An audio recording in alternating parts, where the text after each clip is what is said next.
అందరికీ నమస్తే. సో పొద్దున్న నుంచి తిరుపతి ప్రసాదం గురించి నేను మాట్లాడిన వీడియో, నేను మాట్లాడిన మాటలు చాలా మందికి తప్పుగా అనిపిస్తున్నాయి.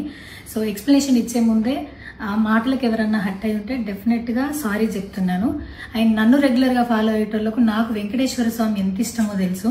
యూట్యూబ్లో, ఇన్స్టాగ్రామ్లో 3 నెలలు 4 నెలల సంధి శనివారాల వ్రతాల గురించి, వాటి డీటెయిల్స్ గురించి నేను చెప్తూనే ఉన్నా. అవేవి దేని గురించి ఎవరు మాట్లాడుకోలేరు. అన్ఫార్చునేట్లీ దీని గురించి మాట్లాడినరు. ఏదైనా సరే తప్పు జరిగింది నా సైడ్ నుంచి. నా మాటలు తప్పుగా ఉన్నాయి తప్పితే నా ఇంటెన్షన్ అది కాదు. మేము రిచ్ అని అన్నది 10,000 L1 క్యూ లైన్లో నిలబడ్డప్పుడు, పొద్దున ప్రసాదం తీసుకునేటప్పుడు కాస్ట్లీ లైన్లో నిలబడ్డమని ఆ ఉద్దేశంతో అన్నాను. ఏం జరిగినా సరే ఇప్పుడు నేను ఏది ఇచ్చినా మీకు ఎక్స్ప్లెనేషన్ లాగానే అనిపిస్తుంది తప్పితే నేను తప్పు ఒప్పుకున్నట్టు మీకు అనిపించదు. అందుకోసం నేను దాని గురించి ఎక్స్ప్లెనేషన్ కూడా ఇస్తలేను. తప్పైతే నా సైడ్ నుంచి జరిగింది అండ్ నా తమ్ముడు సోను తరపున నుంచి కూడా జరిగింది. తను అవైలబుల్లో లేడు. తన తరపున, నా తరపున అందరికీ సారీ చెప్తున్నా. సో నా ఇంట్లో వెంకటేశ్వర స్వామి, నా చేతి మీద వెంకటేశ్వర స్వామి, అన్నిటికన్నా ముఖ్యంగా జీవితంలో నాకు అత్యంత విలువైంది నా బిడ్డ. నా బిడ్డను కూడా వెంకటేశ్వర స్వామి ఇచ్చిండు. నేను ఆయన గురించి తప్పుగా ఎట్లా మాట్లాడతా?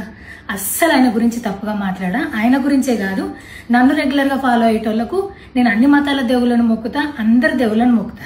అందులో వెంకటేశ్వర స్వామి నా జీవితాన్ని మార్చేయండు. ఈ రోజు నేను అనుభవించే ఏది కూడా ఆయన దయలేకపోతే కాదు. అట్లాంటిది ఆయన గురించి నేను ఎందుకు మాట్లాడతా? అయినా సరే తెలుసో తెలకో పొరపాటు మాటలైతే నా నోటి నుంచి, మా తమ్ముడు నోటి నుంచి వచ్చినాయి. దానికి డెఫినెట్గా సారీ అడుగుతున్నా.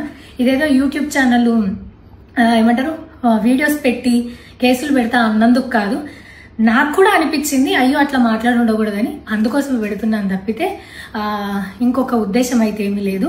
నేను మళ్ళొకసారి టీటీడీ మెంబర్స్కి అండ్ నా మాటల వల్ల హట్ అయిన ప్రతి ఒక్కరికి నేను నా తరపు నుంచి సారీ చెప్తున్నా. అండ్ ఇంకోసారి మళ్ళీ ఎప్పుడు రిపీట్ చేయను.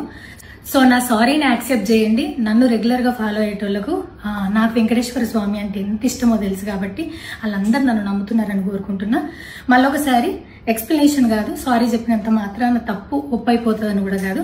బట్ నేను చేయగలిగింది ఇది ఒక్కటే కాబట్టి మళ్ళొకసారి అందరికీ సారీ. అండ్ డెఫినెట్గా ఐ ప్రామిస్ ఇంకోసారి ఇది రిపీట్ అవ్వదు. Thank you.